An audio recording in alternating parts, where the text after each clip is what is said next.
अस्सलाम वालेकुम दोस्तों, कैसे हैं आप सब। उम्मीद है आप सब खैरियत से होंगे। आप इस वक्त देख रहे हैं यूट्यूब चैनल सुबुगी का पाकिस्तान। तो जैसा कि जानते हैं आप कि हमने आजकल एक न्यू सीरीज़ स्टार्ट की हुई है जिसमें हम हॉन्टेड प्लेसेस को विज़िट करते हैं। तो ये है एक हवेली, और हमारे जो हॉन्टेड शोज़ के जो ऑनर हैं उन्होंने डिसाइड किया कि अब हम ये हवेली को विज़िट करेंगे।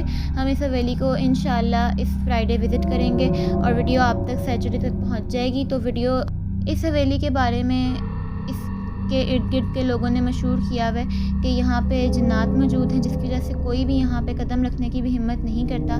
लेकिन हम लोगों ने आपके लिए इस हवेली को विज़िट करना है इस जुम्मे को, और सैटरडे को आपको वीडियो जो है वो मिल जाएगी।